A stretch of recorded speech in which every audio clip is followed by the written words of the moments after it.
to join this Live Boost program to be a winner just like us.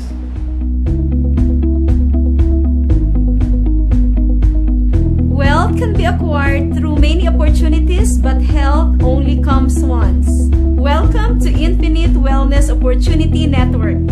Dito po gumaling ako. Imaginein mo, magpapalab ka muna. Talagang totoo na to. Sabi ko kasi lab muna ang kinukuha bago mag-undergo sa sa sinasabi nilang Perla. I guaranteed you guys. Kasi sobrang kakaiba niya. Ang nasa isip ko ay business. So, pag pinasok mo yung isang business, kailangan mo kabisaduhin.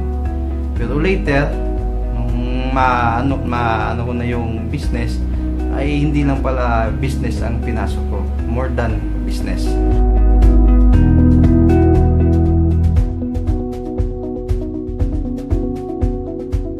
Amaze ako. 1 month lang. 1 month. Imaginein mo. Yung mga dati ko nararamdaman. Sabi ko nga, di baling may diabetic ako, pero wag lang ako makakaramdam ng masasakit sa paa ko kasi hindi na ako makakapaghanap buhay. Pero after 1 month, as of now, wala po ako nararamdaman. Nakakapag-long drive po ako kahit motor po yung gamit ko, kahit yung sasakyan namin, kotse. Normal na lahat yung blood works ko. Before the program, madali ako mapagod. Minsan, nahihilo pa nga ako kasi na-acid ako. Lagi ang migraine. Kasi, wala kang exercise. Tapos, mainit ang ulo mo. Maraming nabago. Ako, na-experience ko, gumanda. Bumaba lahat ng mga matataas na blood works ko. Kaya, yun. Maganda na yung result nung aking blood chem. Nagkaroon na ako ng gain. Nagkaroon na ako ng pagbabago sa katawan, sa isip, at sa aking kaluluwa. Siguro, dito ako dinala ni God. Nung di pa ako nag-undergo ng program, yung naramdaman ko sa katawan ko, madalas akong manakit ang likod ko. Tapos, mabigat yung katawan ko. Tapos, madali akong antokin. Tapos, mabilis din akong mapagod. Nung nag-change ako ng lifestyle dahil sa pagkain ko ng gulay, nakatulong talaga siya ng malaki sa akin. Ang BP ko po bago ako sumunod sa protocol ni Dr. Barona is 150/120. So, hindi normal yon, dangerous para sa isang katulad ko. Ang aking po BP, with the help of our Lord, 110/70. So, doon ako naniwala. Ano ba ito? Ganun lang ba?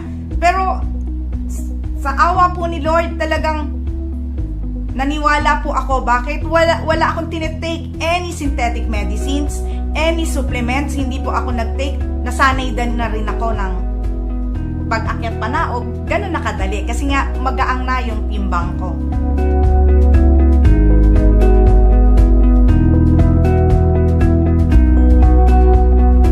On and off po na gumamit ng maintenance ko eh. Salamat po sa Perla kasi yun ang nagbigay sa akin.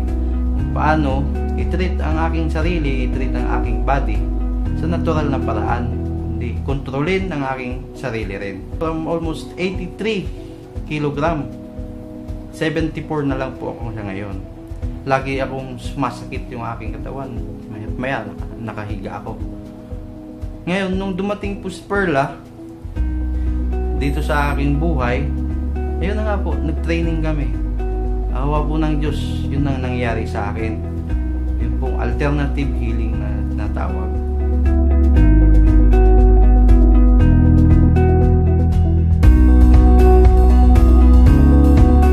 Napasama po ako sa participants ng Perla.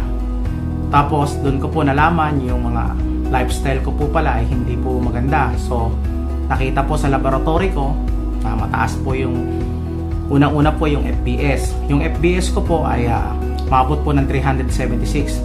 Yun po yung fasting blood sugar. Kung yun po ay sa ordinaryong tao na makakarinig po ng FBS ko ay ganun kataas, eh malamang nag-insulin na po ako ngayon. Tuturukan na ako ng insulin, mag-medication pa po ako. Pero sa awa po ng Diyos, wala po, hindi po nangyari sa akin yon. So ngayon, after 21 days sa program ng Perla, bumaba po yun considerably. After 5 days, naging 245 po yung result. And then, another 5 days, naging 189. And then, instruction po sa akin ni Dr. Barona, ay ako daw po ay kumain after 2 hours. So after 2 hours, lumabas po ulit yung result ko. Nagpa-test po ako ng RBS, ang lumabas po is 174. So sabi ko, bakit imbis na tumaas, nag-shoot down pa sa pababa? So ang sabi, ang explanation po doon, yun daw pong pagkain na in-intake ko sa katawan ko, mabilis pong pumasok sa blood vessels ko. So ibig sabihin no, nagre-react po ng maganda sa katawan ko. So and then, tapos ko po yung program for 21 days, ang result po, bumaba po ulit ng 168. And then the rest is history. Yung mga LDL ko po, bumaba from 225, yung po tinatawag natin bad cholesterol, bumaba po siya ng 152. Almost nasa level na po ng normal. So, then at marami pa po yung mga laboratory ko nandun na nagsibaba po sila considerably. So, ang laki po ng pasasalamat ko dito sa Perla dahil po ang lifestyle ko po noon, kain lang po ako ng kain, inom dito, kung ano-ano pong mga pagkain yung ini-intake ko, di ko po pala alam na yun po pala nakakapagpasama po ng pakiramdam natin.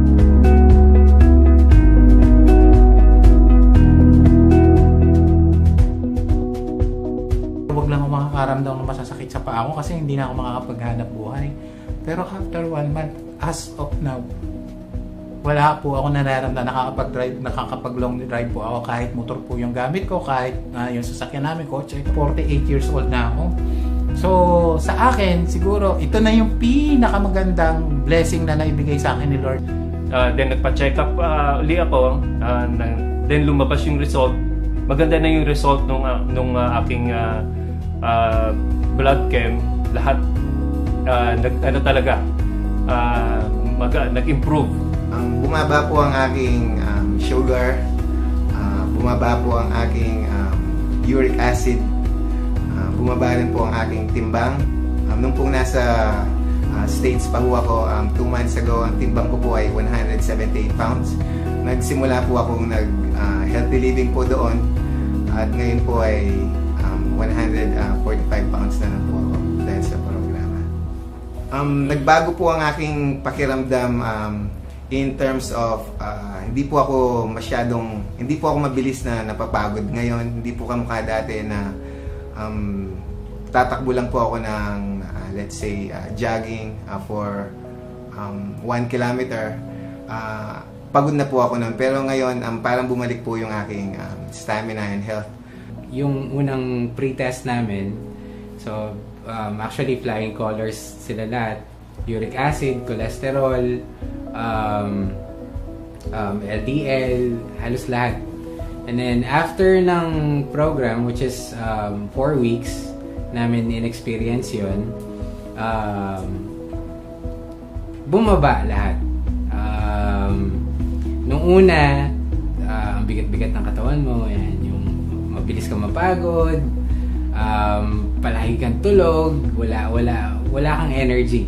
And then, yun, nung natapos namin yung program, yung post-test namin, nung bumaba na lahat ng mga hindi magandang resulta, yun na, energetic ka na, mabilis ka nang mag-isip, alert ka na. Nag-start ako 83 kilos, and then ngayon naglalaro na lang yung weight ko sa 76. Nagbago yung result, yung cholesterol, and yung talagang malaking pinagbago is yung uric acid ko. Bumaba talaga siya. Buong akala ko yung munggo is mataas sa uric. So, yung part of my diet is beans, which is pababa sa akin ng uric. So, I will continue this and I'm excited na for the next month, yung result ng uric ko is pababa pa. Ako, meron po akong 2 kids. I would like them to have this opportunity as well para at least may experience nila ano yung importance ng pagkain ng gulay and fruits. Yun yung kinaganda ng programa. Yes. Maipapasa natin sa mga hindi lang nakakoncentrate kasi sa atin, nakakoncentrate sa mga and then we can pass it on to our relatives. Right. Hindi lang sa mga relatives, sa mga iba pang taong na of course.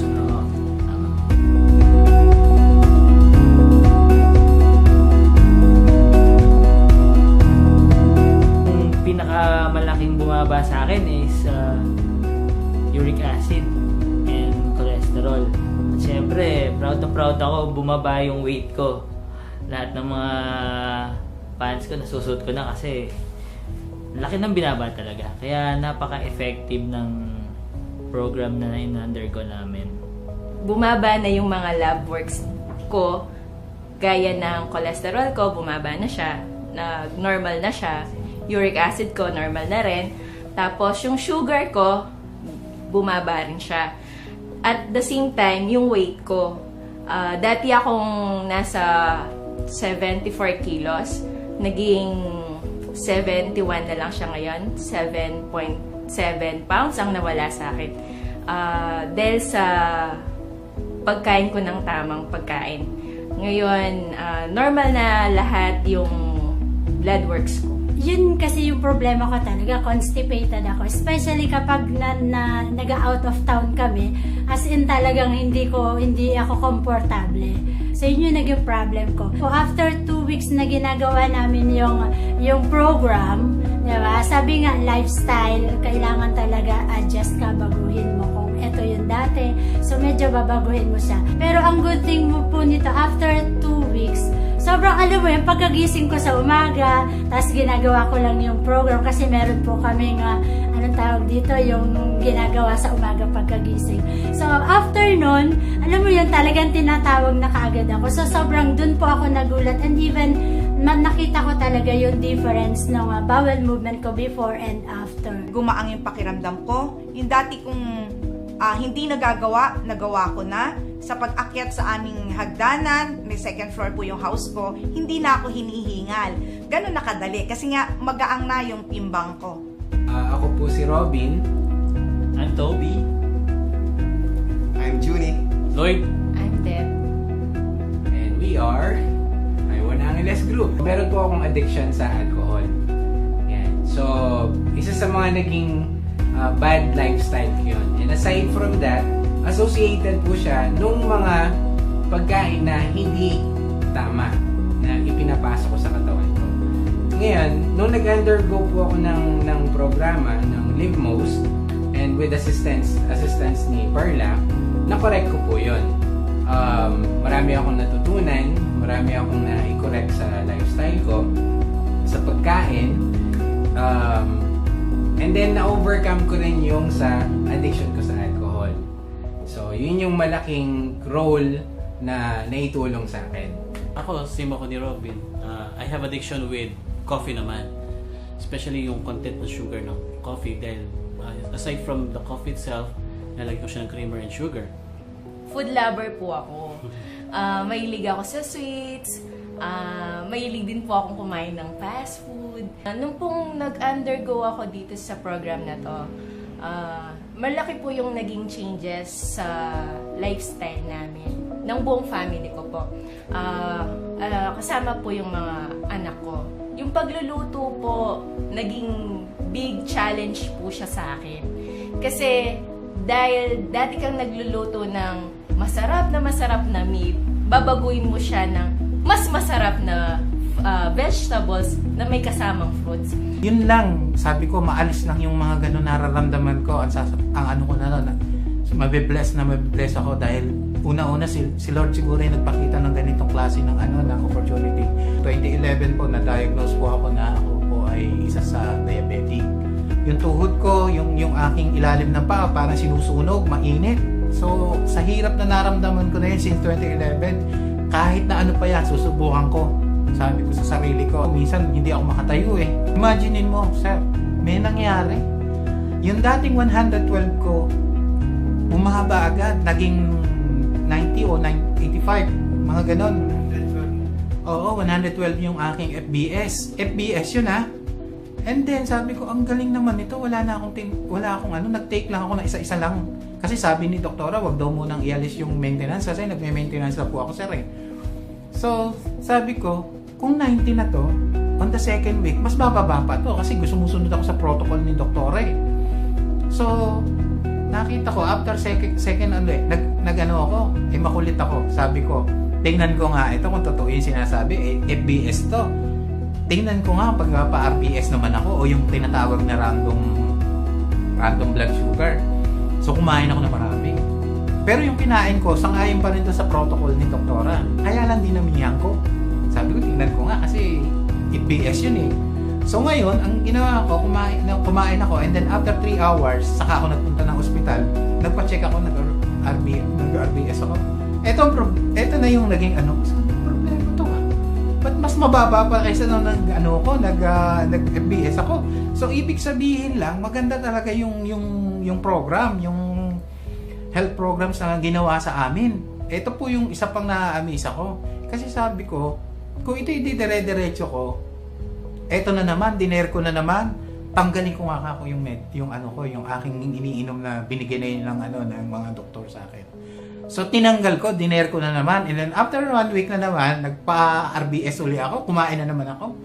The same thing doon, konting-konti lang yung angat. Ibig sabihin, mga 2 to 5 lang yata yung inangat. Hindi pa ako nakaka-100. Samantalang dati, nung hindi pa ako nag-undergo sa ganitong program ni doktora, lamon talaga. Kasi sabi ko, mababa naman 150, 160. Pag kumain ako, nagwa 170 lang. Kaya lang, syempre, iba yung ngayon Yung mga dati kong ginagawa, hindi ko na magawa dito kasi magaan na yung pakaramdam ko. Alam nga naman, balikan ko pa yung dati kong ginagawa. Ito yung maganda. Tayo yung dinider ng ganitong, nagdider tayo ng mga produkto before, and then tayo naman yung nadir. Kasi ang sabi nga, tingnan na nga natin tong product na to, hindi naman ako nagkamali sa pagpili ng produktong ito. Yung saya na nawala ito, siguro hindi kayang bayaran ng pera. Yun yung malaking factor pa. Pumayat ako. Supposed to be dati, ang laki-laki ko, 120 kilos. So ngayon, nagpatimbang uli ako, 100 na lang. So kung itutuloy-tuloy ko pa to, imaginein mo sir, 1 month pa lang. 1 month. Ang sinasabing protocol ni doktora is 3 months. So ibig sabihin, kung di dire-diretso ko yung 3 months hanggang 1 year, ayan na pa yung maganda. Di mas lalo pang maganda. Baka bumalik ako dun sa dati kong mga na 20 years old lang ako. Nagpa-laboratory po kami. Nakita po namin kung ano po yung mga mataas sa mga laboratory namin, cholesterol, sugar, uric acid, lalo na po yun, uric acid. Dala po siguro ng mga bad habits ng mga nakaraan na nagagawa po namin sa aming mga katawan.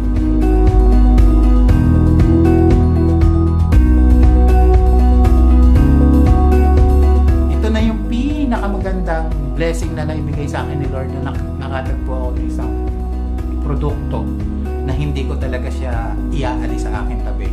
Napakaganda na naidulot ng pag-undergo namin dito sa Live Most program. I-apply natin kung kayo ay talagang gustong gumaling. Ang maganda po nito, meron na pong iWon na makakatulong sa inyo at yung kanilang produkto na Perla. Masaya po ako dahil na-introduce po sa akin ang lifestyle medicine and Live Most po, ang assistant si Perla. Dahil po, through this program, natuto po akong mag-change ng lifestyle. Salamat po una po sa Panginoon. Salamat po sa Diyos at ito po ay nakita namin and then naging blessing po sa amin dahil sa health. Okay? So, good day po. Maniwala po tayo at mag-trust kay God. Dahil po, sabi po nga po ni Dr. Parona, ang healing daw po ng katawan natin ay ginawa na ng Panginoon. At yun po ay natural na nasa katawan natin na mag-heal.